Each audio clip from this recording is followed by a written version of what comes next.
All right, what is going on? Episode 1, season 1 of drumroll Mutant and the Mouth podcast with myself, Guy Cisternino, and my co-host Nicholas Walker. I guess you're a co-host because that's just how it has to be. It's because I I'm am the the mouth. I'm the mouth. You're the mutant. That's kind of how it has to be. That's fine with me. So Nick, episode 1, season 1, bro. It's Season crazy. 1, episode 1. This was a little bit in the works. Took some time and some effort on both parts, but We're here. seems to be we got it. We got microphones on my end. We got the whole ring light shit set I up. know. I got to buy a microphone. You got to get a backdrop. I got to get everything. We got to set you up nice. I'm completely unprepared. Unprepared, just normal back. You got the normal jail cell. At least at least it's better than the yellow walls and shit. But now it just looks like fucking concrete. I can never satisfy you. That's the thing about fucking best friends. You can never be satisfied. You got to always want more and more and more. So what the fuck, man? So before we get into podcast talk, because I know people, I don't, have you done any podcasts post Olympia? No. Oh, so this is like numero uno. Yeah. So this is like we can let it all out right here. Let it all out. All right. Well, before we get into the podcast and how we came up with the podcast, because I know we spoke about it briefly on shout out to Flex Lewis's Dragons. What was it? A Straight Out of the Lair podcast we did. Straight Out of the Lair. Yeah. And that's kind of was our coming out party. Yep. Coming out party. Coming out. And we kind of let the fans know about the podcast. So, but since then, I was back in Vegas and there was a lot of craziness that happened. And one of the craziest things is that you took third in the Super Bowl of bodybuilding and could have arguably won. Yes. So I saw you, which I was thankful to see. We went out to dinner, me, you, your family, my videographer, Tony, your girlfriend, Yep. in Vegas. And obviously people don't know you're now residing in Vegas, correct? Yes. Yep. So there's a lot that's been going on your end that people are eager to know. So before we get into, like I said, a lot of podcast talk. So let's talk about, I guess, let's do it in the timeline in order. The first thing you did was, I think you actually moved and got a house there before the Olympia even happened, correct? Yeah. I went completely out of my element, my own space, and did a lot of things this prep that I normally wouldn't do within a prep. Impulse buying times fucking 100, bro. Impulse buying in prep. So yeah, basically how it started was I had already planned to have Maria come to Tampa a week before I went down to Vegas. So Matt hit me up and was like, yo, Flex wants to have you come down and be on his podcast. And Matt also knows how I am. I don't like to travel and prep, let alone 7 weeks out. So You hate it. Huh? You hate it. That's why when you said you were going to be there when I was there, I was like, wait, what? Yeah, I don't hate it. So I'm like, he's like, dude, just go. You'll be fine. I wouldn't make you do something in a prep that I thought would jeopardize anything. So I still questioned it. Oh, yeah. Called my mom. I said, what do you think? I don't know. She was like, just go. Who cares? So then I told Maria, and Maria was like, well, yeah, I'll come. And then you heard Guy was going, and you were like, yes. I did hear Guy was going. So I'm like, well, that'll be fun. At least Guy's going to be there. So Maria ended up extending her stay to come with me. And then we went down, we did the podcast. And we were only going to stay for, I think, 4 or 5 days. And then, like, our flight to book back, it was like a layover. So it was, one flight here connecting with it. And I'm like, I don't really want to do that. I'm not. I was like, I'm serious. And I'm just thinking in my head, like, I don't want to. I don't want to do that. I'm not interested in that. So I just looked at her. I'm like, hey, like, do you want to just stay until the Olympia? Like, we're already in Vegas, And she had to like find someone to watch her dog. Luckily, her brother took care of that. So insert Thor. Yeah, well, Thor. I had Thor taken care of. Thor was good to go. Okay. People are probably like, not again, Nick. Yeah, people were like, this fucking guy. This guy. So we were just like, yeah. So we found Mark Anthony, nicest guy he is, hooked it up with a nice little Airbnb spot right off the strip, which was like 10 minutes from the Dragon's Lair. So we would go there every morning, do cardio. And let alone, we were just very happy, a lot happier here than, in Tampa. She was a lot happier here than Canada, not obviously. So I was just like, do you want to move here? And she was like, what? Did we just become best friends? I'm like, yeah. I said, fuck it. I'm like, I'm a lot happier. You're a lot happier. We get along with people here. This is, the vibes are better here. Better opportunity here for both of us. We're young, so it's a lot better. Well, so before we get past, it's a lot better. Was there something that was like the determining factor that was like, was it the annoyance of the return flight? Was it the atmosphere, the gyms out there, the people, or the business opportunities, everything I just said? Like, what was there something that happened where you were just like, I'm not leaving here? I think it was everything, man. And plus I was just happy. Like, I had no desire to go back to Tampa. Now, is it going to make it inconvenient next year when it's back in Florida? Are you going to move back to Florida next year? We're moving back to Florida. Wherever the Olympia is, you're gonna buy a house in every city where the Olympia is. Just to right. We're gonna get a house here, It's I'm great. definitely. I love it here, honestly. I do love the weather change. I do like that it gets cold here. I miss the cold. I don't miss the snow, so I'm happy it gets cold. Speaking of, it was for the Olympia. I knew it got the weather got cooler, but it was in the fucking low 20s when I was there. It was fucking cold, dude. Cold, bro. Yes, cold. I didn't realize how cold it actually got. It was like hoodie and sweatpants cold, like pucker your butthole up. That living in Florida, you don't ever get that. Like, it's 70 degrees plus like 50 humidity. You definitely spent money on clothes out there. Oh yeah. Or so funny. Or you told Young LA to send you fucking like everything. Yes. Sweatpants. So that's the funny part. Like, we didn't have to spend that much money on clothes because we just came down here with one suitcase. So we just kept doing laundry. And then because I'm sponsored by Young LA, I would always get like a $600-700 gift card. I would spend some on her to get her some sweatpants. I'd buy some clothes for me. And then we got with HD. And then so we got all their joggers, all their shirts. Dude, people don't understand. We got a whole wardrobe here. You don't have to, like, when you're in our shoes, like my closet is Gasp, Better Bodies, or my sponsors, whether it's Blackstone, Uprising, or like my Quadriga. That's all we wear. That's all I wear. People think I'm like a bum because I wear the same fucking things, and I got like the same shirt but in 20 different colors.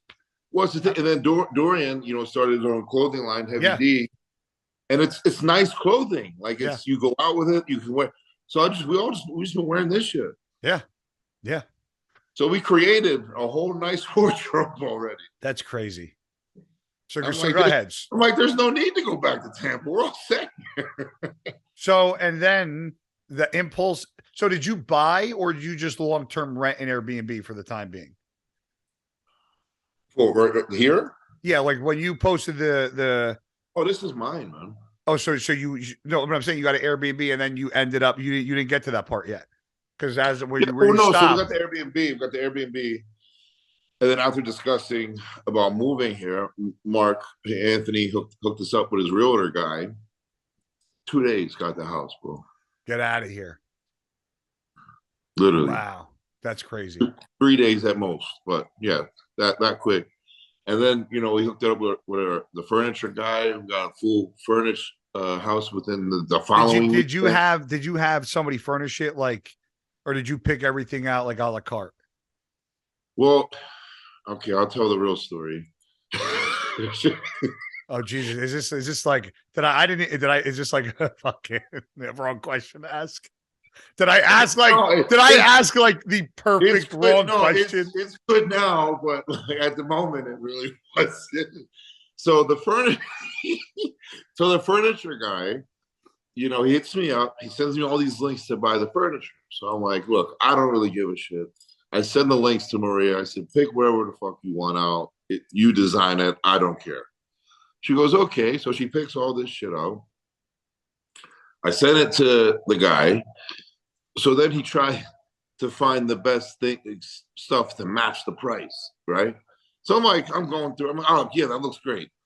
That's fine. So then when it gets delivered to the house and she's watching it being brought in, she's just like, this is not what I ordered. So the couch was different. The bed set was because you color. just like what you were like, I'm yeah, just like, sure. Fuck it, it's good, bro. So she thought you ordered one thing, but you ordered something completely different. Yeah, yeah. So everything came to the house, and she's like, "What the fuck is this?" So did you have to return it? No, eventually it grew on her. She liked it. So because it was all custom. No, it wasn't. It was just shit. He was able to find for a cheaper price. Oh, okay. To try and match it. So like the couch, it grew on her. She likes the couch. The bed stuff, she grew on her. We like the couch. But then why didn't she like it? Was it the color? It was a different color. Yeah. What was the color supposed to be? It's the shade. Well, it was gray. It was gray. We got black. That's a big. But it matches because there's black in the house. So yeah. So then, but the real issue was the table, right? So they're like, we brought everything, but we forgot the table and bar and the seats for the table and shit. Yeah. So I'm like, all right, whatever, dude. So they come back, build the seats, bring the table, bro, but forget the legs. Now I'm 2 weeks out from the show, I believe, or almost a week out. And I'm like, how the fuck do you come on the table and forget to pack the legs? So I text the guy. I said, I don't want your table anymore. Give me a refund. I said, I'm a week out. This is the third time you guys are going to have to come. This is ridiculous. So he said, okay. So she ended up finding a table that she really liked at Home Depot. We put an order for it. And it came in like the day after or right before the Olympia. So right after Olympia, we just went and picked it up. So you got rid of the other one? We never got it. They took it back. So your house is fully furnished? Yes. We want to get like a dining room table, in the corner over here, get a nice little outside set, whatever. What kind of mattress did you get? When I first bought my house, or my first house, somebody said one of the best and most important purchases you're going to make is your bed, because you spend the most majority of the time when you're in your house, in your bedroom, when you're sleeping. Because if you sleep 8 hours a night, most of the time you're not in any other room more than 8 hours. So yeah, you guys get like a specific mattress? No, bro. You know where we got the mat off Amazon? Stop it. I swear to God. Promo code Nick15.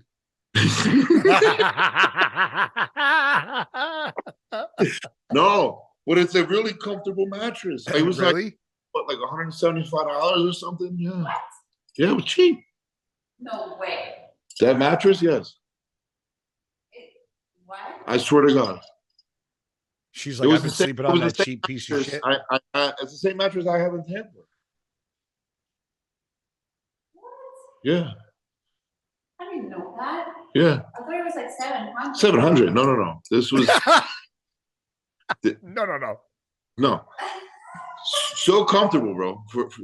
For cheap as fuck. When I wanted another mattress for my house, for my spare bedroom, just go on Amazon, bro. No. What I did was one of those companies. It's like a blow up mattress. No, one of those companies reached out to me on Amazon, on IG. It was like the low bed or low mattress. Yeah, and they were just like, "Oh yeah, if you do a post, you could pick out whatever bed you want." What are you guys laughing at behind the camera? What's going on behind there? My dog's acting up. What? Did you get a bed? Yeah, I got a king size mattress, which is it's like $1,200 or $1,500 value, and it was one of those ones that came rolled up, and it's all, what is it, Tempur-Pedic it's called? Yeah, it's great. I got it for free. Shout out Lil Bed. They might not even be in business. I think they are, but yeah, that's pretty much what we have. Yeah, it's awesome. You're telling me the bed is $2,600 and the mattress. Well, ours is probably not that same brand, but it's And we have $175 mattress. That's how much it was. Yeah. Is it comfortable? That's all that matters. Very. Yeah. So who gives a shit? We sleep like babies. That's all that matters. My mattress was over $3,000, and it's a sleep number one. It's the one I Sucks. have in my room is a sleep number. The one I have, the one in the spare bedroom is a low bed, but the sleep number one is no better than the low bed. So I don't know what the fuck I spent all that money for originally. And It's then, almost like for mattresses are better. sometimes, to be honest with you, yeah, sometimes, yeah. Like But- I really like the mattress that was at our Airbnb that we stayed at. To be honest, that was a comfortable mattress. Should have fucking shrink wrapped that bitch up and just threw it in the truck. I thought about it. Speaking of truck, Yeah, you can't talk shit no more. yeah, how did you go from that little fucking vet car? It was a Corvette. Yeah, How'd you go from that to a fucking pickup truck? Well, Living, okay, so living in Vegas, which is no Here- different here- than Florida. here's the story. So we were spending a shit ton of money on like renting cars, to get around, like ridiculous. Like I just looked at her. I said, "Look, this is gonna sound crazy, but like I could use this money on like a down payment on a car.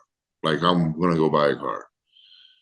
And she was like, "Yeah, it makes sense. I understand." So I actually wanted to go get a sports car. Shocker. I said, "I think I want like a Challenger."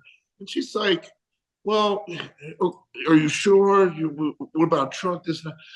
So then I was like, "All right, you know what? There's a lot of shit we still got to buy for a house that's really big." Big, yeah. And I said, I still have the Beamer and the Corvette. So I'm like, fuck it, I'll get a truck.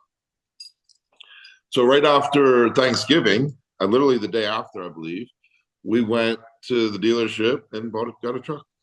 That's crazy. Just What like was that. it? F-150? No, GMC, bro. Oh, GMC. Which was Your elevation. Sierra? Elevation, yeah. So ready for this? I went and validation is behind me because one of my buddies, actually both Tony, my videographer, and my buddy Joe, who were behind the scene, were with me. I went to a dealership, but was it 3 weeks ago? Oh, yeah. 3 weeks ago. Walk by this truck, and my buddy goes, "That would be a perfect truck." And I'm like, "Yeah." So we go inside, meet the dealership dude. He pulls it up online. I was like, I want to fucking test drive that. He goes, "You can't test drive it yet because it's got to go through maintenance first, and they got to check everything because we just got it in." I said, "Fine." He goes, "I'll call you when you can come test drive it." I said, "No problem." I call him the next day. He goes, "It's still in the shop." Call him a couple days later. He tells me they had to order parts for it, and the parts have to get put in, and then he'll call me when it's ready to test drive. I call him again before the holiday. He said the parts are in, but the guy is not around because he's on vacation till after the holiday. So after Christmas, the day after, I call him. He said on Monday, he said I can come in on Thursday to test drive it because he's not in Wednesday, but the service guy that's doing the maintenance on the truck will be in Thursday morning. The truck will be ready to be driven Thursday afternoon. So I call him on Tuesday, and he's like, "I will call you Thursday at 1:30. Do you know this motherfucker calls me at 1:30 on Thursday after I have chased him down for 3 weeks? And guess what he says? Guess what he says? Not ready? No. Oh, no. Oh, no. No. I would have gave him a reach around if he said it wasn't ready. He sold it. Yep. He goes, "I got some bad news." And I was going to be like, "Oh, like something's wrong with the truck. They're not going to sell it to me." He goes, "It got sold." And I go, "How the fuck did it get sold?" And he goes, "I don't know." He goes, "Maintenance got done with it, and then they put it out, and a customer came by, wanted it, and it got sold." And I go, "You realize that I've been chasing?" I go, "I've never chased down a car salesman in my entire life." I said, "I've been chasing you down to hand you 13 grand." I go, "And you just leave me fucking hanging?" I go, "Or is the real story that it came out of the shop and you realized that it was underpriced on the internet and you probably could get more for it? So you sold it for a lot more than 13 grand and you just don't want to be fucking honest with me." And he's like, no, we sold it for 14.4. I'm like, "Bullshit." It was a GMC Sierra 2010 with 96,000 on it. What were you going to do with it? I use it because I'll get over 200,000 on that motor, and I can that TRX is 8 miles to the gallon. It's horrible. Bro, I love it. I love driving. I'm obsessed with it. Do you wish you never got it though? Nope. I love it. Really? Love it. I'm at the gas station every day. But yeah. it's no, I This absolutely love one's it. pretty good on gas. What is it about? What is it? 15 to 17? I think so, yeah. So okay, what's better, the Sierra, the Vet, or the Beamer? What do you like driving out of the three of those?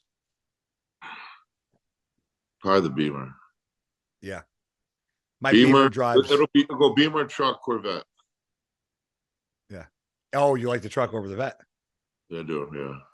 You're gonna over time like the truck over both of them. Yeah, I know. Because being higher up is way better. It's fun. It is fun.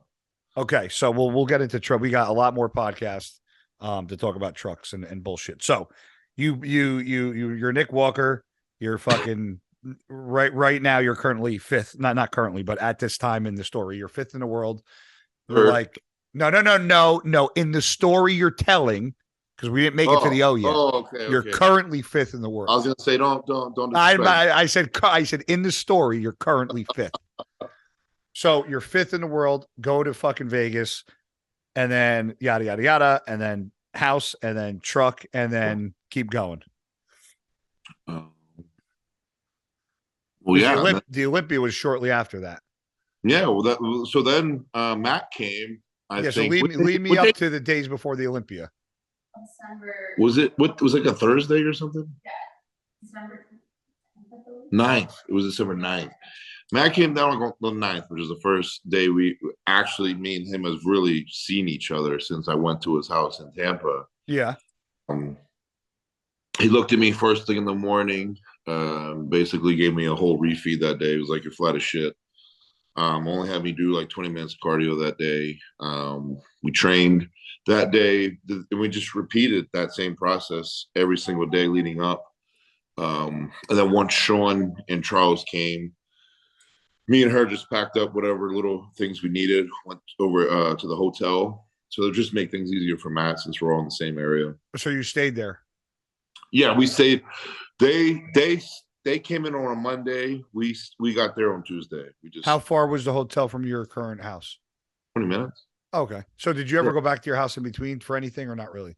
No, we just tried to pack up everything so we didn't have to go driving pretty much. Actually, she drove back once. I think we had a couple packages, so she cool. Yeah. So she just went to go grab those real fast. Nice. But yeah, we just try to make sure we didn't less stops. So then Matt gets there, and then leading up to the O, because I mean, people think I'm biased, but when I speak really bodybuilding, I usually cut everybody's heads off. And I thought you, Hottie, and Derek were clear 1, 2, and 3. And I've said it before in other podcasts. You were the only one. Derek brought a wow factor because of certain poses, certain features. Yeah. But you brought an overall wow factor from head to toe, polished, conditioning. And that was why I thought you could edge out everybody to win. So a lot of people look at you taking third, but I don't think people look at the guys you actually beat. Like you took out 2 Mr. Olympias that you didn't take out last year. No. You took out Brandon Curry and you took out Big Ramy. I don't know what happened with Ramy, to be honest, but I think with Brandon, I personally think him and Abdullah try to play the size game more so, which backfired. Yep. And me and Matt tried to play the condition game, which because Matt knows my body to a T, so he knows how long it's going to take me to fill out. So we push for conditioning hard, pull back when needed, pushed hard when needed, and it worked in our favor, man. We were peeled and we were full as a house. Now, leading up to a show, because I know guys like Jose Raymond that I competed against, one of the best 212 bodybuilders in the world. He would quote unquote eat like a bird, like a day leading up and the day of the show. So do you eat like normal size meals, or do you eat smaller meals leading up, or like how did Matt do it? Because he I think he nailed it dead on with you, to be honest with you. So, I mean, obviously we would eat 6 meals a day. And I mean, it got to a point where, the food did get pretty low just to really hard. But I would honestly say probably the last 2 weeks, I didn't go below 200 grams of carbs. Wow. And the fats were relatively high. I mean, I was doing like 3 beef meals a day with added fats. Is the added fat, is that a result in keeping you full? I would assume so. Like Yeah. we did like almond butter for sure. Yep. Yep. Now, your view of the show. Tell me your thoughts, where you placed, where you thought you could have placed, who, because now listen, I saw most of it on the TV. Yeah, And via what Ian said on Bro Chat with me, him, and Fuad, a lot of these guys look very different up close and personal. for sure. And obviously, by what you see on the TV screen, it's very hard to tell. And obviously, things that I'm seeing posted by Whitman or JM, obviously, they're much clearer than the TV screens I was looking at. It looked much better. So, what kind of in your head could have been different? Obviously, the judges spoke, and it is what it is. But I literally thought 1, 2, and 3 could have been flip flopped any which way. I thought Samson, I called him as a dark horse, aka black horse, early on. I had Rafa up there as a top 10. I mean, was there anybody that really wowed you that, or anybody that was off, or maybe somebody like? There's been a lot of talk about Hunter. Some people say Hunter was on. Some people say Hunter was off. I saw Hunter Friday morning before prejudging, so I have my own opinions of what I thought. So, any backstage, thoughts in regards to that stuff and placings and who could have been higher or lower or whatever? I mean, I arguably could have probably had Samson beating Rami. Yeah. To be honest, Samson's a freak, and I'm definitely excited to see what he does at the Arnold, what he can do at the next year's Olympia. My personal opinion of Samson, though, I personally think he should sit out the Arnold and probably focus on even making more improvements for the Olympia, because he could cause a lot of havoc, Yeah. His only downfall, he just wasn't in condition enough. Yeah. Honestly. He was getting harder as time went on. That's for sure. Sure. But then again, who really knows? Because, you're backstage, you're sitting there for so long. They had you guys back there for a long time. I sat back there, I'd say an hour and a half, 2 hours. That was it? Well, because I judged it. I stayed in the hotel and chilled until, I thought it was time to go. Yeah. And even still think that's too early, but that's for what I heard, how long. So I heard some guys were back there for 4+ hours. Yeah. Some guys went like literally when prejudging started. I didn't. I waited like an hour. Yeah. Because you guys went up pretty late. Yeah. Oh yeah. It was like midnight. Yep. It's crazy. But with Hunter, I mean, what did you now you were up there like I saw Hadi on the TV screen. He looked way fuller than he was last year, but not as hard during prejudging, but got harder as time went on. He was way harder Saturday night. Hunter, he just looked, something wasn't there. I don't know if it was to conditioning, if it was flat, if it was, he spilled a little, he just wasn't, something wasn't right. I mean, it was a salt issue, a water issue, a diuretic issue. I mean, obviously it's going to be one of those, right? But yeah, like backstage, obviously, because you could see things that, people can't see under that light, like Ian said, Andrew Jack looked crazy backstage. Andrew made us look like amateurs. Really?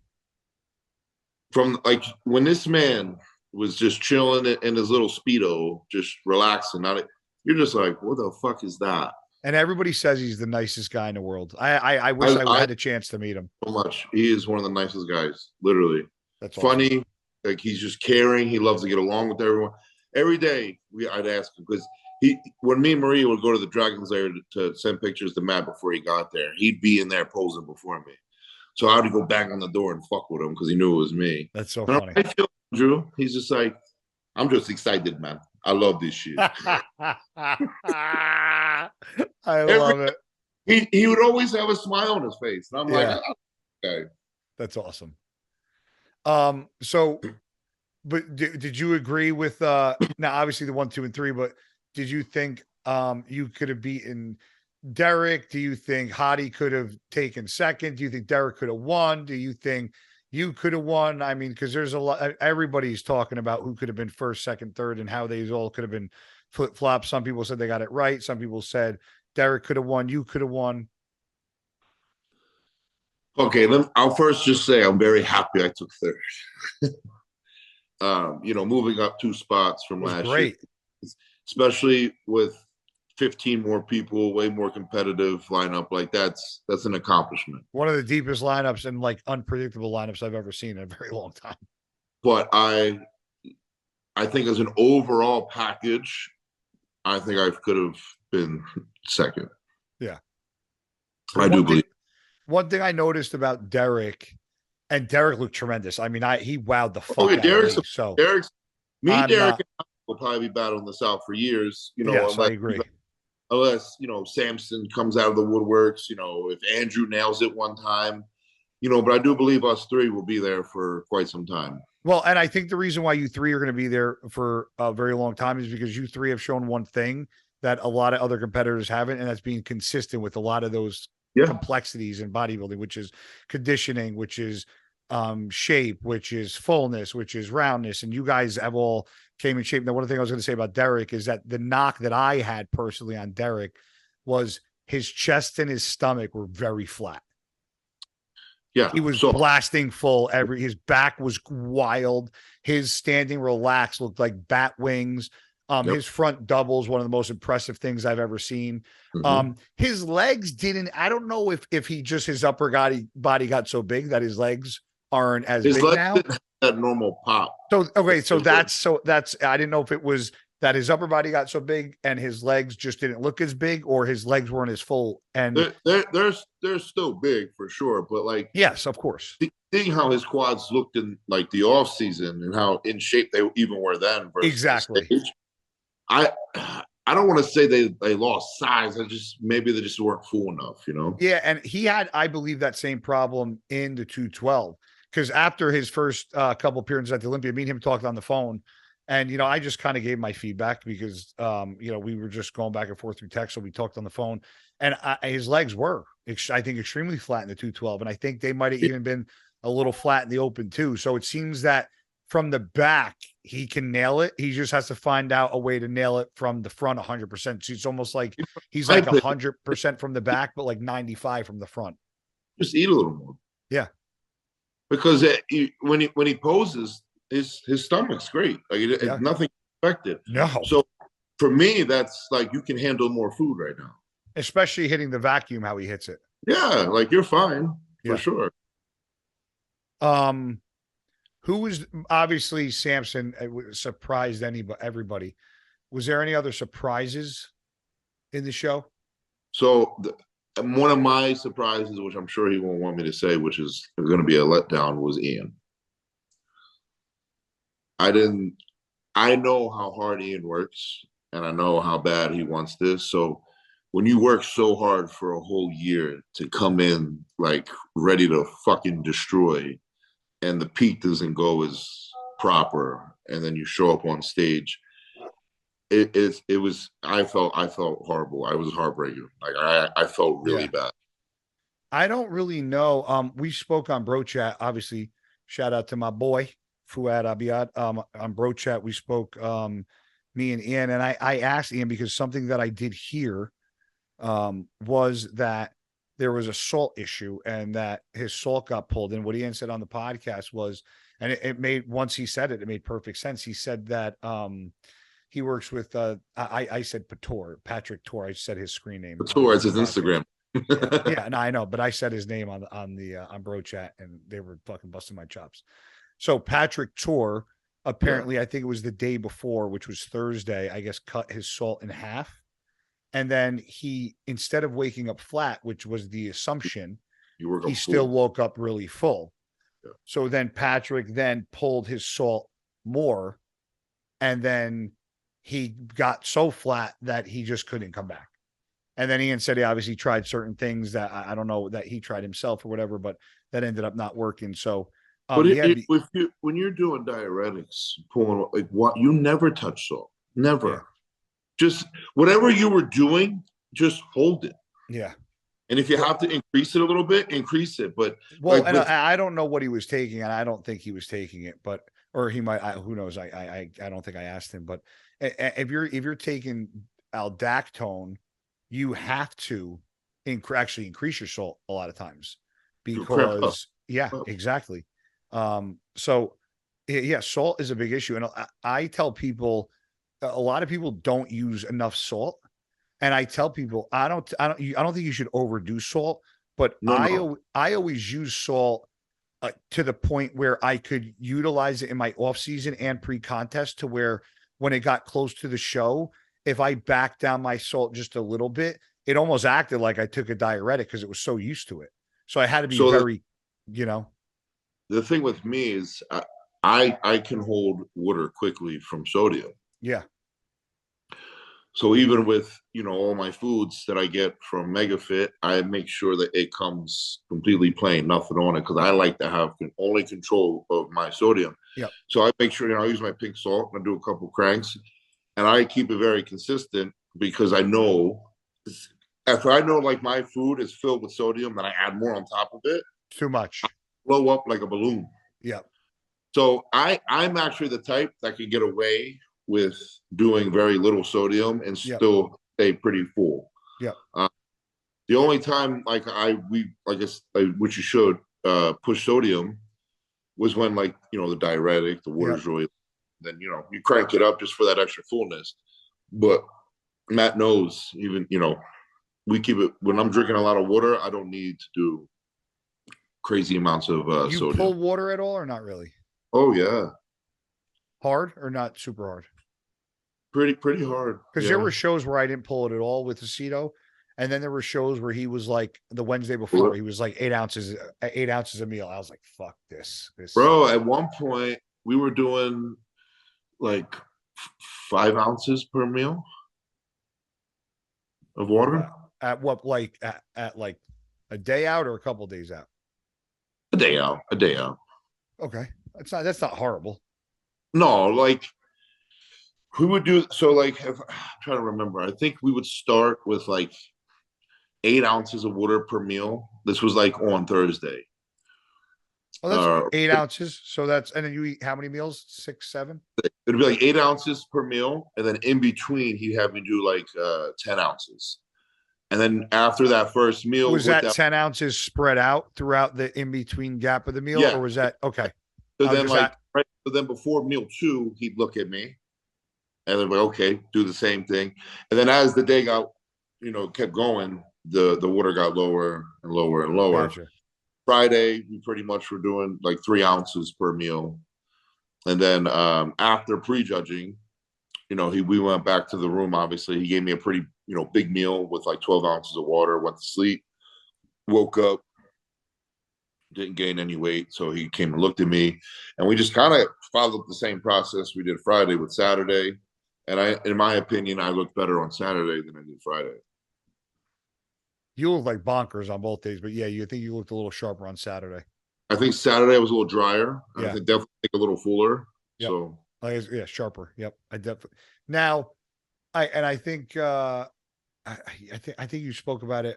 You didn't speak about it on a podcast. You spoke about it at dinner at the Cheesecake Factory.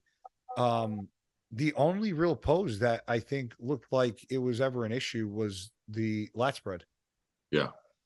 Now what, because your back double doesn't seem to have really many flaws in it, right? No, my back double, in my opinion, is one of the best in the show. Me too. So what is it with the lat spread?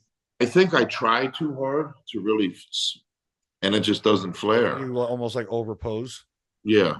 Have you ever worked with a posing coach? I did for a little while. Yeah. And like compared to last year versus this year, they did improve. Yeah. A good amount. Oh yeah. But it's, it's not good enough yet. So, I mean, that's going to be one of the main focuses, going into this prep for sure. Yeah. I mean, the guy that me and Evan Centopani, shout out to Centopani Circles, but the one guy that me and Evan got very close with, Kenny Wallach. Yeah, you've definitely heard of him. Yeah, of course. Me and Evan were his 1 and 2 clients ever. Yeah. So Evan started working with him first, and then followed by me back in 2007. And Kenny's fucking really good, man. You know, all these self-proclaimed like fucking chicks that or not chicks, these self-proclaimed coaches that Yeah. say they're like, I see all these people that say like best coach in the world or, you know, best posing. And I'm like, you guys have won like one show or not even won a show. Like, you guys aren't the best posing coaches in the world. Like, stop. Yeah.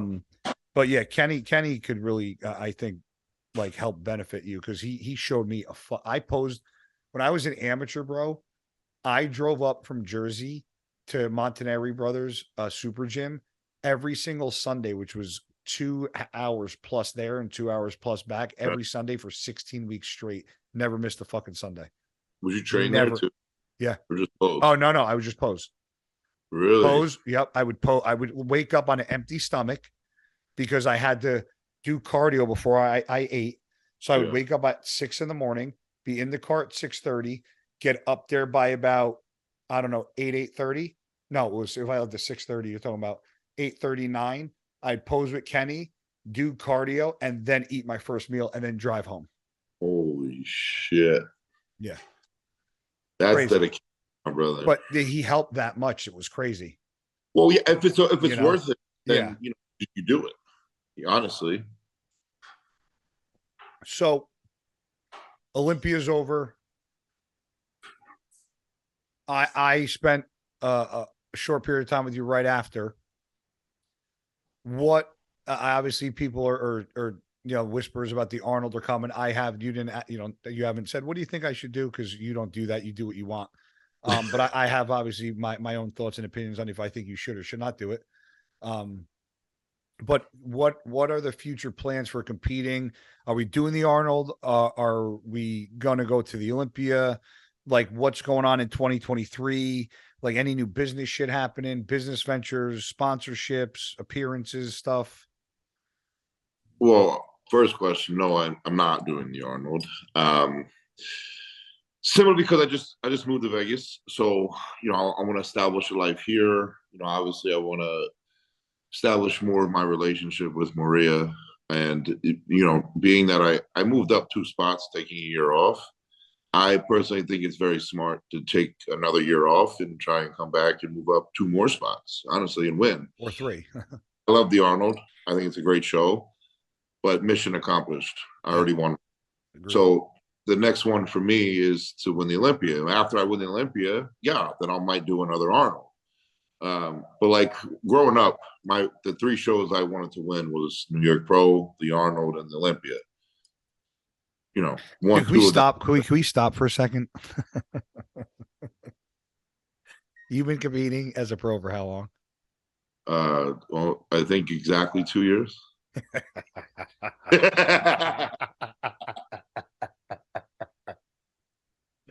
And you won the New York Pro. Yep. The Arnold Classic. Yep. And you took in the same year 5th. Or well, first... not the same year, but close. 5th at the Olympia, and then who else is taking 5th at the O and then 3rd the second year?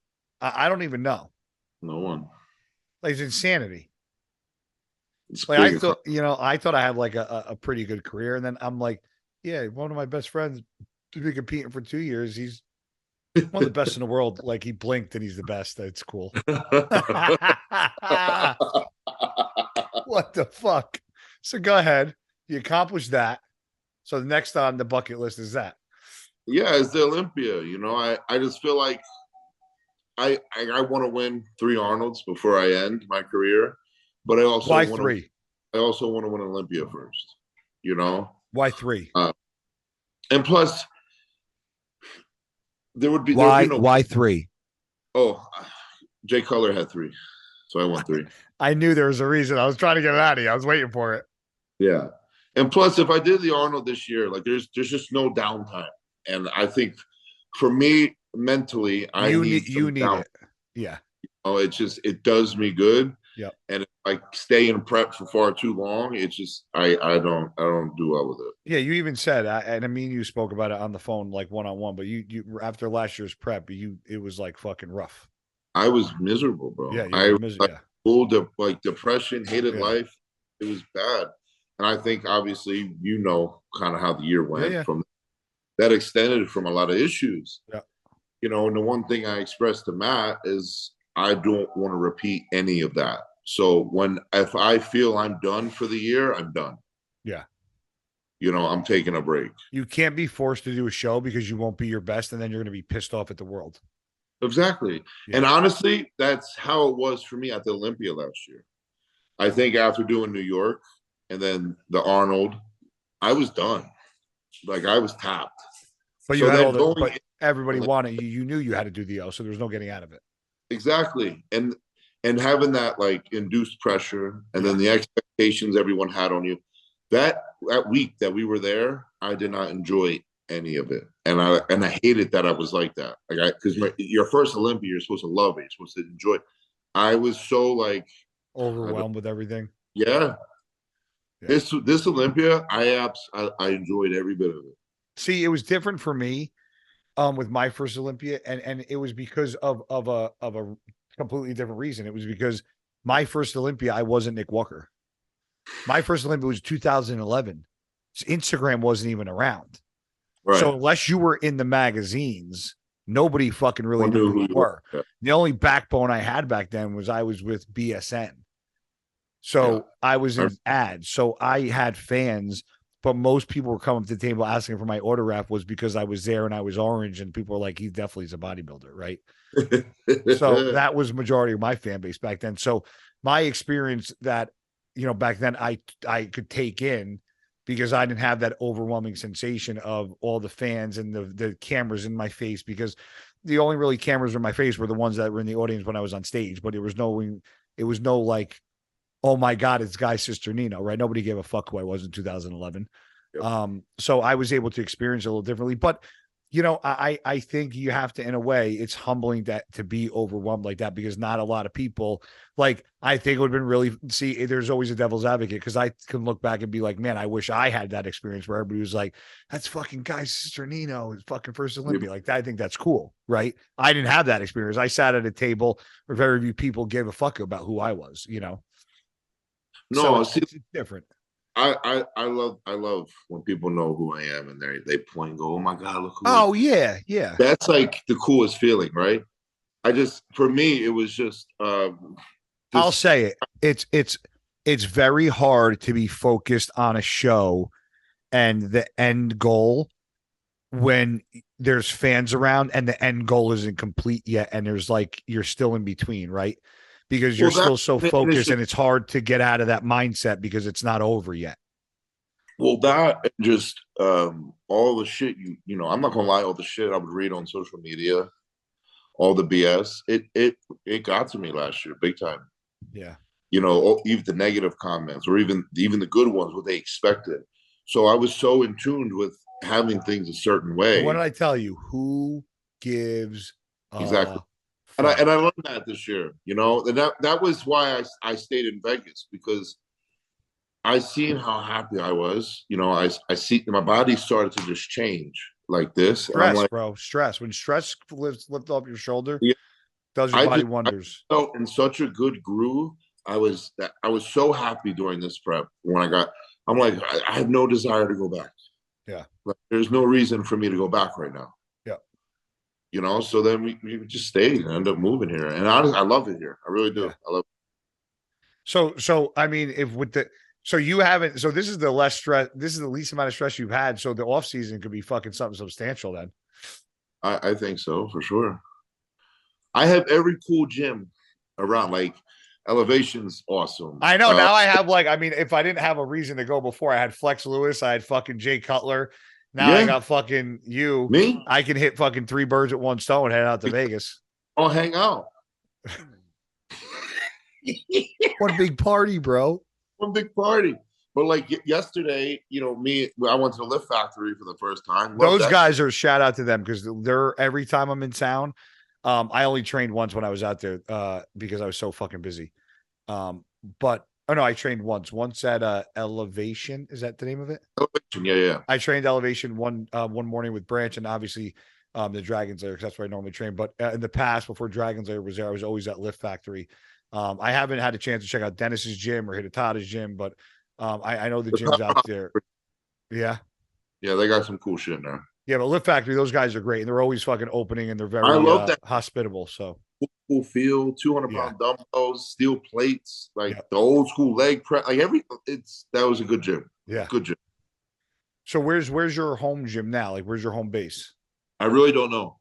Oh, Because that's the thing about Vegas. Every gym is so good. yeah. It's like, where do I want to go today? You know? They all treat you good? Yeah, Fit Club, Elevation, Lift Factory, Dragon's Lair. I even like the LVAC gyms. You know, you literally just whatever gym, body part you like at best at which gym, that's where you go. Yeah. Now you still train. I see eyes. It looks like you're training. You don't take any downtime after Yeah, just don't take sets to failure. Okay. So that's considered your downtime. I love the train, bro. And I personally think me too. But back when you're how old now? 28? 28, yeah. So the older I got, guys like Jay Cutler, Sean Roden, obviously rest in peace. And obviously from Ronnie Coleman as well, down trickled through Sean Roden, and Flex Lewis.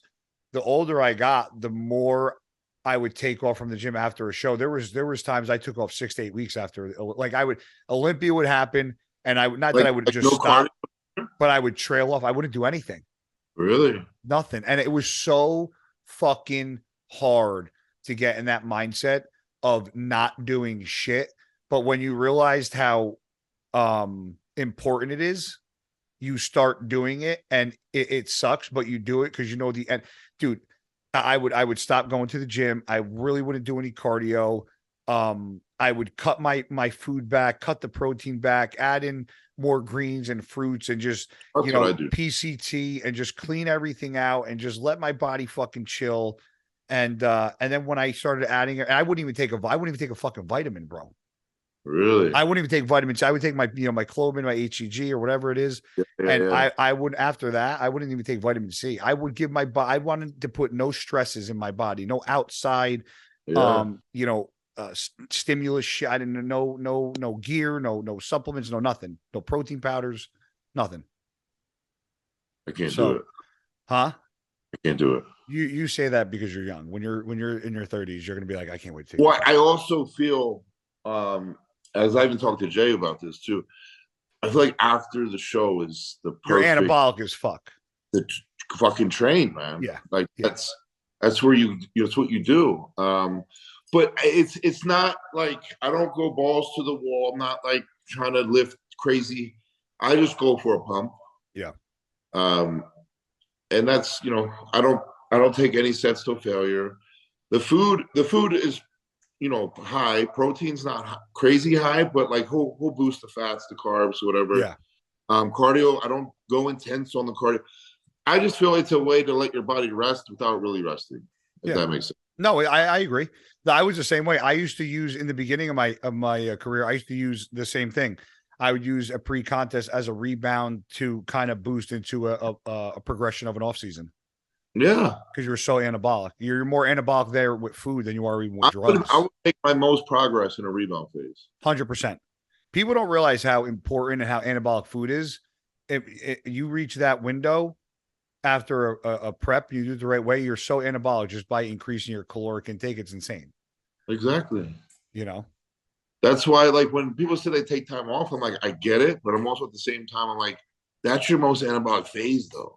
No, so when I say take time off, like I said, it wasn't take time off immediately. It wasn't compete, time off. It was compete, train, trickle down, time off, done. Oh, okay. Well, okay. Because I know some people that would take time off completely. Hold on. I'm back here. They would take time completely off, even like right after the show, they don't do nothing. No, see, I don't do that. I train, and then I won't train to failure, moderate weight, and then I'll go from like maybe 2 weeks, I'll train 5 days, then I'll train for like maybe 4 days, and then then 3 days, and then I'll just stop for 6 weeks. Okay. I think I actually started with 4 weeks, was like the longest I could go. I was like, I'll give myself 1 month to not work out, and then I'm going right back to it.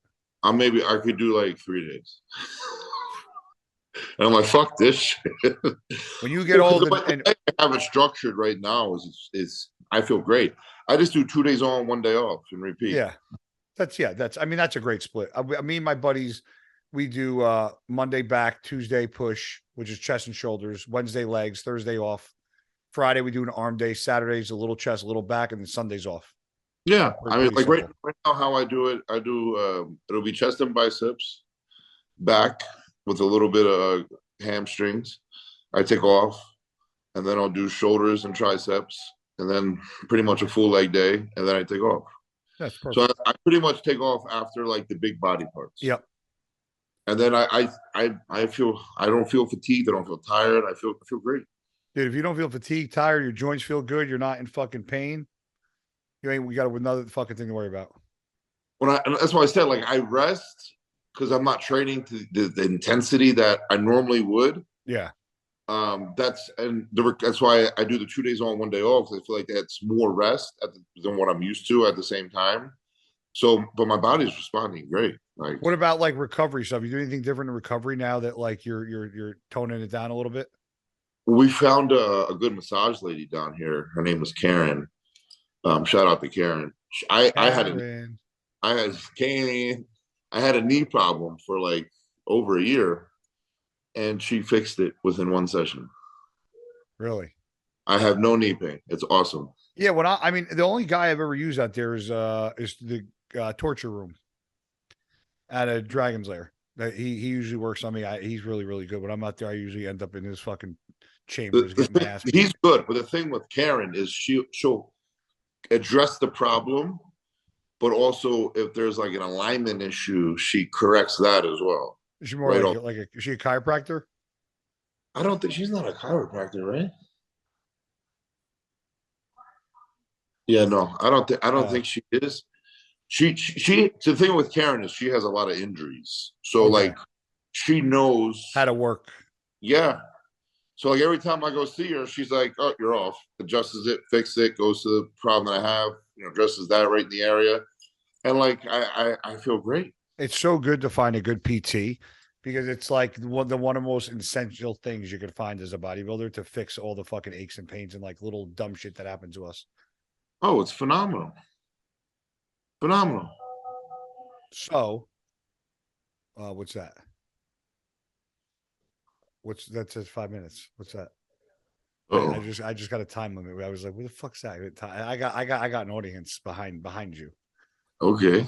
No, you were just letting me know how long we've been on for because this is our first podcast, so we're just making sure we're doing the right thing here. Oh, okay. So we talked prior to this. We're like, how long do you want to go for? Nick was like, I said I go first one no longer than 45 an hour. Nick was like, I think we should do an hour, no longer than an hour 15. And we're literally 3 minutes away from an hour already. And we're not even like in depth, which is great, which is why we can keep doing multiple podcasts. And listen, everybody, we don't know. We're definitely gonna be doing this. I would say minimum once a week. Yeah. Fair enough to say for the fans. Me and Nick got enough shit to talk about where we could definitely fill up an hour pretty quick. But so post Olympia, you're just still training, taking easy, enjoying time, Maria, no Arnold, and gearing up for 2023 Olympia. That's kind of what it is. And that's the goal, baby. And doing this fucking phenomenal podcast that we've been talking about forever. Phenomenal. You forgot to shout that out, you idiot, already? Shout out to the podcast. What's the name of the podcast? The Mutant The Mouth. It's a test. It's a first test. So, yeah. So if you guys remember, if you guys followed me and Nick on the Straight Out of the Lair podcast, you'll remember, I think we said, we were like, well, Flex was like, oh, mate, what are you going to call it? And we were like, the Guy and Nick podcast, right? Or the Nick and Guy, whatever we said, right? And that's literally what it was going to be. Because what did you want to call something? Daddy's, your dad, what was it? Oh, I forget. Your daddy's it was something ridiculous. I was like, no, that's the bar. Well, what's the Barstool Sports podcast that the girls do? Joe. Call her daddy.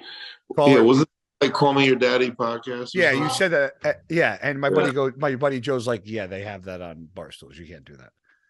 And then we looked at a couple other names, and I'll never forget. Is homoerotic as it sounds. I can say that in the air, right? I don't have to bleep that out. It's okay. Well, that's okay to say. That's not a negative. Is that not okay to say? It is okay. Yeah, right. I was in the shower, and all of a sudden I was just like, mutant in the mouth. I'm like, Nick's the fucking mutant. I was like, my mother always fucking goes, you in your fucking mouth. And I was like, mutant in the mouth. I was like, that fucking rings. Remember I text you? I was like, mutant in the mouth. You're like, is it taken? Well, that's got to be the first, it's like. And I was great, like, no, but it's not. It wasn't taken anywhere. And so most people know how our relationship started. And I guess we can close down the episode 1 with how kind of me and you met or how the podcast thing kind of started. But I met you I met you when you were an amateur years ago. Yeah. When you were a fan, you could say, you were a blank. What guy? You were a what? An amateur. No, motherfucker. You were a what of me? I'm not saying it. I'm not saying it. Say it. A fan.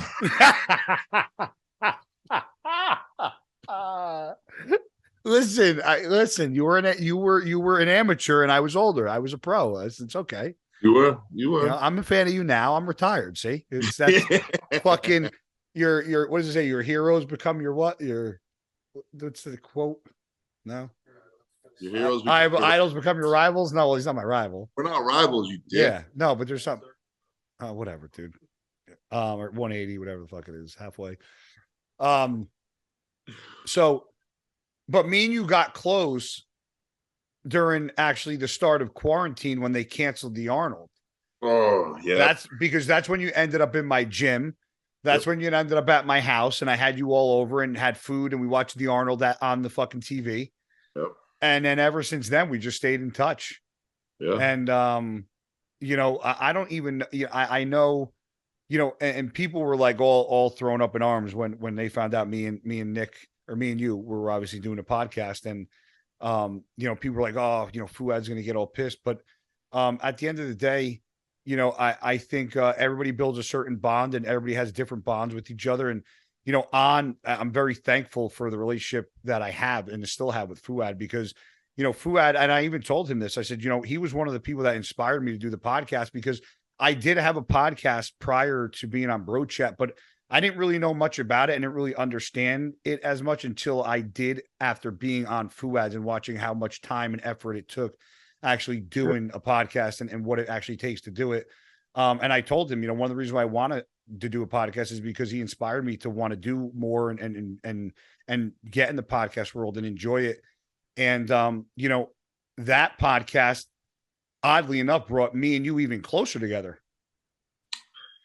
Yeah, because that was our way of, chatting every once a week. Yeah, because we text all the time, and we do talk on the phone about side things that we don't want to talk about on the podcast, but we did do majority of catching up on the same podcast. Time, I also feel me and you are very much alike. Yeah.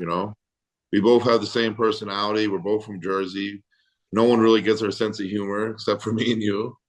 No one likes that, the way how loud we can be. They take it too serious. So yeah, people think I'm a maniac. Yeah. we were a side story. We were in a gun range today, and me and my buddy Joe that's here, my other buddy John, I'm not even going to say that the gun range we're at, because I don't want to give them bad press, because I actually enjoy going there. But picture we're in a gun range, right? And we walk in, they give you a sheet, and the sign-in sheet says the time you got there, the bay you're in, and the time you're leaving, because they give you an hour slot. Yeah. And we could only get one bay. It was me, Joe, my buddy John, and we couldn't. There wasn't two bays, so we just got one bay. We're all shooting different guns, and we're all rotating, shooting rounds. And before we walked in, I went up to the one gentleman. I said, "Hey, the time was 12:30. By the time we checked in, by the time we waited for the guy in front of us, by the time we waited for the guy in the bay to get out, it's now 12:50. I said, can you change the bay time on this so we get a full hour and not 40 minutes? He's like, yeah. So he crosses off the fucking time and puts 12:50 start time and time 1:50. Dude, do you not know it? At 1:30, this motherfucker comes over and puts his finger on the clipboard and is doing this to the clipboard. And he goes, "What'd you guys change the time?" And I was like, wrong motherfucker, dude. Like, not like you're not like just the wrong dude to do it to. So we're in the gun range. Like the people are firing, and as the louder we get, the firing is progressively getting less and less and less. So all you hear is like no gun sounds, and then me and him just screaming at each other. So then I waltz out and I want to talk to fucking somebody. And then I walk back in because I'm like, you know what? I'm fucking leaving. I was like, I have a membership at this place. This guy's accusing me of fucking taking 20 minutes off a clock like I'm some scumbag. So then the guy tried to turn his story around and be like, he was like, I didn't accuse you of changing the time. And I'm like, now you're gonna fucking belittle me and try to undermine me. Like, there's me and my two adult friends that are here that are grown men that heard what you said. He just came out being very like, I don't know, is accusatory a word? Is that a word? Excusatory? Accuse. Sounds good. Accusing. He was very aggressive and he was accusing us of being liars, and I was not having it. And my one buddy Joe was just sitting there and he's like, you're nuts. You're nuts. You're nuts. He's like, you're nuts. You're nuts. But yeah. So that's that Jersey fucking nonsense that happened. You guys laughing because I did a good impression, right? Is that why? It's right. Stop it. Yeah. But so then our relationship on that podcast grew, and we actually people actually don't know this. Well, if they watch Flex's podcast, they do. But prior to you signing with Hostile, when you were with your previous company, who I don't even fucking remember who it was, me and you had a conversation about doing something like we're doing right now, because we built that bond that people always write Guy and Nick. And then we started doing the fucking little heart thing. That'll be on shirts soon enough, I'm sure. And then we agreed to do it. And then obviously when you were with Fuad, for obvious reasons, he was like, you're on my podcast, you idiot. Which obviously I understood 100%. And then whatever, happened at the end happened. And then I remember you texting me. It was shortly after. You're like, well, now we can do our podcast, and I think it was a pretty good time. I think it all worked out well. And I think this is a fun thing. I think there's Fuad's podcast and what he's built is superior, and it's amongst one of the best in the world. And I think I'm grateful to still be a part of it. And but at the same point, I still think there's room for other people to have podcasts and give different insights and different opinions. I think me and you have very strong opinions on a lot of different topics. And I think as far as us being very close together, come up here, come on. No. I think brings a different dynamic. And I think, me being a little older, you being a little younger, I think it gives the fans a different look. I think some of the fans that might not follow me because of my age, or might not follow you because your age, it's going to give them a different look on everything. Especially that we're so close and pretty far away in age. So I'm excited for this journey. And I'll shout out real quick. This is my other journey, if you guys can't see. So I started this. Read it out loud. Uprising Extracts. Yeah, I'll move the mic. Okay. I know. Is it backwards, Carmine? It'll be backwards, right? It'll be backwards in the mic.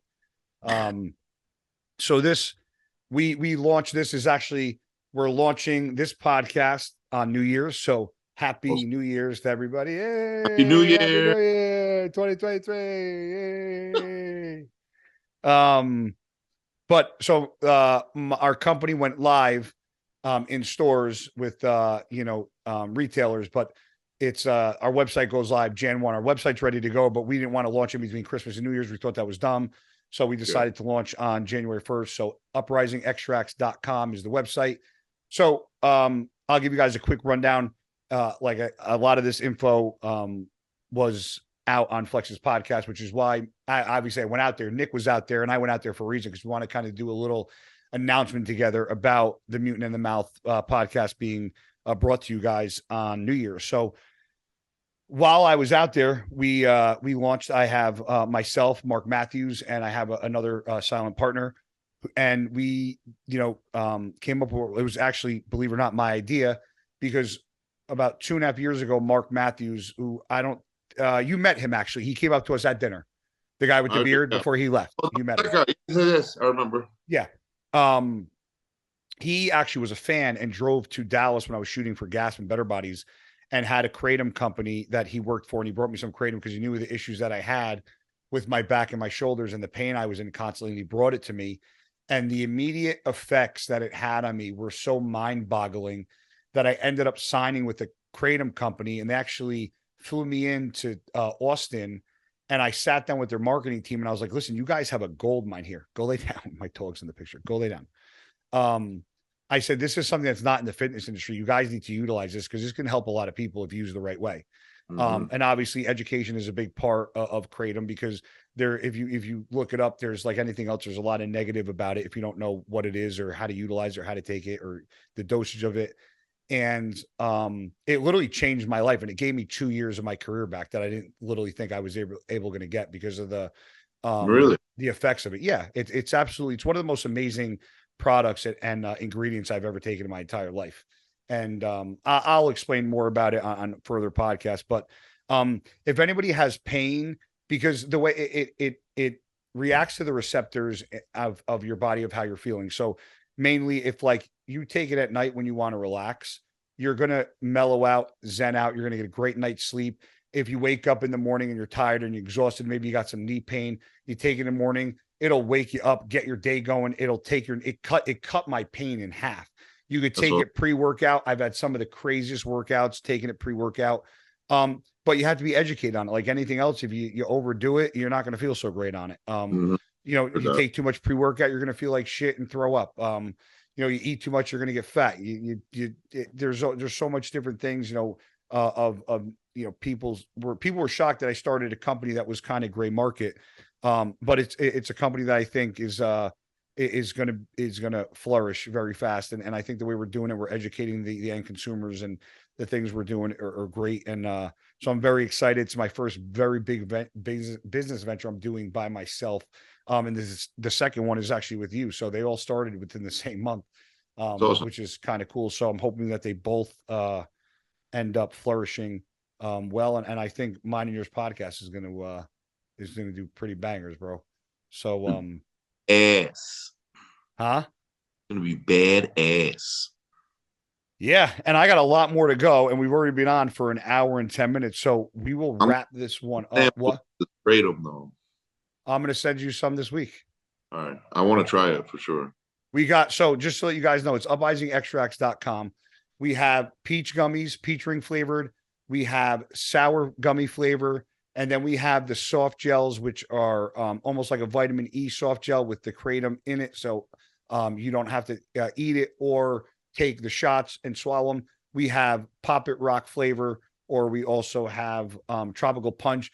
Anybody that knows anything about taking kratom, the shots, no matter how hard you try to flavor the actual shots, because it's so concentrated, we literally say it's the best of the worst, right? It's the best tasting of the worst kind of product you can have. But the gummies actually took over 2 years to come up with, and the gummies are absolutely out of this world. We have like sour gummy or peach ring, which is like more of a sugar, no sour to it, and they're absolutely out of this fucking world. So I'll definitely get you some samples over. But now that I plugged the company hard enough on our podcast, I guess we'll end with, I don't know if everybody knows your sponsors. Obviously we're going to plug and put our information at the bottom of this, so you guys have an idea of who's who. And if I don't know if Tony wants, maybe we'll do timestamps. I don't know if Tony's going to rewatch this, but we'll see. As time goes on, the podcast is just going to progress and get better and better. But I was a little nervous tonight. I was texting Nick. We were having some technical issues, and I finally was like, you know what? We just got to run with it and let it go. And whatever fucking happens, and we'll just see where it ends. So shout out to some of the sponsors before we get out of here.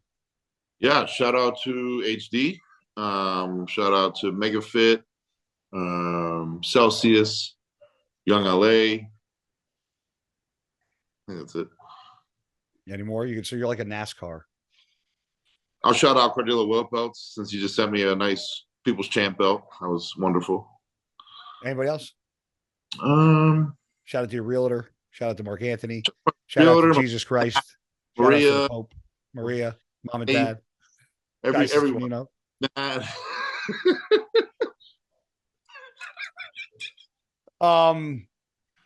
I don't have it. I'm not a NASCAR. I don't have that many stickers on my car. For People's Champ. Who? Said shout out to the people since I'm the People's Champ. You know what? I will say when I saw that, I was like, oh. Not because I didn't think you deserved the People's Champ, but because when you got the People's Champ, huh? Means you're not going to win. Yeah. You're like, oh, you're the People's Champ? Awesome, but you're not. Yeah, I was like, he's second or third now. Great. Yeah. Kind of took some win. Yeah. People's Champ Award. They can shock us all one year and go, you know what? We're going to give somebody the People's Champ Award and the fucking, but I think the problem is they don't coincide with each other, right? The People's Champ is saying this is the champion of the people. I don't think they've ever given a People's Champ and the Mr. Olympia. I don't think they have. I could be very mistaken. I don't think so though. But yeah, you guys all know me. I got Gas and Better Bodies all behind me. Blacks on Labs. Shout out to my boy, even though he's away right now. PJ Braun, love it and miss you, buddy. You already said Cardillo, Fuel Chef Frank, love you, bro. Uprising Extracts, check them out. Going live January 1st, uprisingextracts.com. I'll make sure Tony puts that motherfucker link right here. Big, Tony. Uprising Extracts, right? Big. All right. So listen, that is our first Mutant in the Mouth episode 1 or season. Is it season 1? You got to go season 1, episode 1, right? That's how it season goes. 1. Season 1, baby. 1. Yeah. I guess that's a wrap. Carmine, how we do recording ended. Recording has now ended. Oh no, we're still going until 3, 2, and